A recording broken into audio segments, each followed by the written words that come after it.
Welcome to The Explainer. Today, we're diving into a subject that quietly shapes our entire world, from the price of your morning coffee to massive global markets. We're talking about economics. We're going to break down the core ideas that explain why we just can't have everything we want, and how we, as a society, try to manage that fundamental problem. The entire field of economics, really, it all boils down to this one simple, very human question. It's something you face, I face, we all face every single day, whether we're at the grocery store trying to decide what to buy or just figuring out how to spend our time. This question, it's the root of everything. And the answer? Well, it's one word: scarcity. This is the central problem of economics. Think about it. Our wants are basically endless, right? But we live on a planet with a limited or finite amount of stuff. This constant tug of war between our unlimited desires and the limited means to fulfill them is what forces every single person and every society to make choices. Okay, so here's our game plan for this explainer. We're going to start with that core problem of scarcity. Then we'll look at it through two different lenses: the small picture of microeconomics and then the big picture of macroeconomics. After that, we'll check out how different economic systems try to solve this whole problem. And we'll wrap up by tackling one of the toughest dilemmas we face today: the clash between development and the environment. All right, let's really get into this core problem. Because of scarcity, every single choice we make comes with a consequence. It means that to get one thing we like, we usually have to give up another thing we like. Economists call this a trade-off. It's the simple fact that choosing one path means you can't, by definition, go down another at the same time. And this isn't just a personal problem you and I deal with. It scales up to affect entire nations.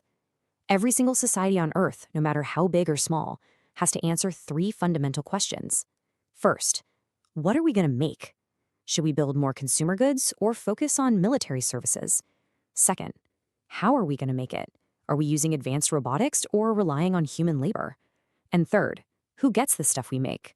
How is it all distributed among the population? Okay, so let's zoom in a bit.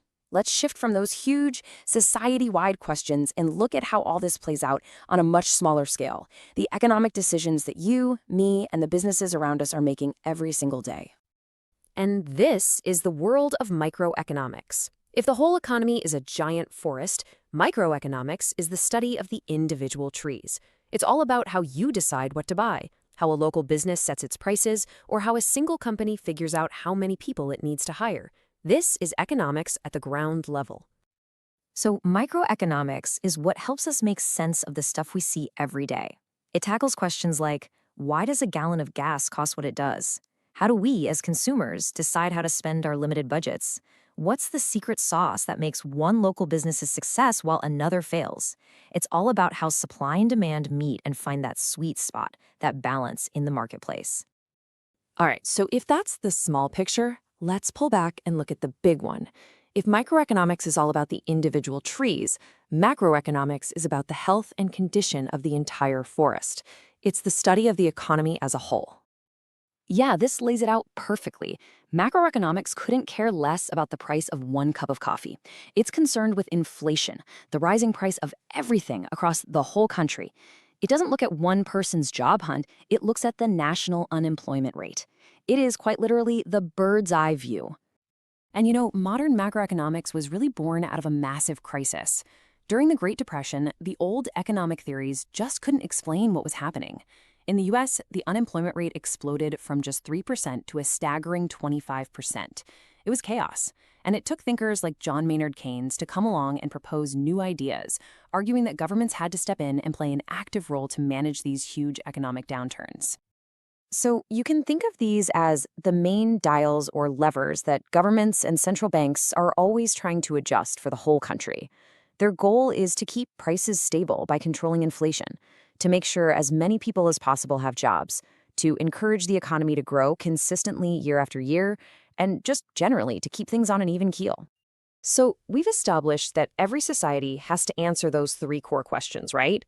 Well, how do they actually go about doing that?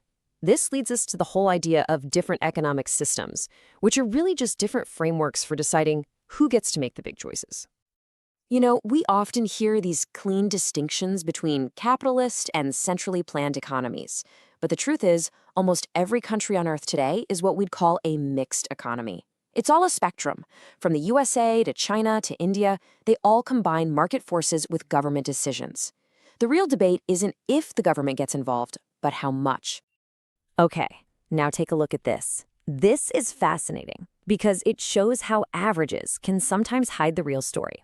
Both country A and country B have the exact same average monthly income, $10,000. But if you had the choice, where would you rather live? I mean, probably not country B, right? In country A, wealth is spread out pretty evenly. But in country B, almost everyone is really poor, while just one person is unbelievably rich. And that right there highlights a huge challenge for any economy. It's not just about making the economic pie bigger, it's also about how you slice up that pie. If all the growth goes to just a few people at the top, you can end up leaving a massive portion of the population behind. And thinking about well-being, not just numbers on a page, leads us straight into one of the most critical economic challenges of our time.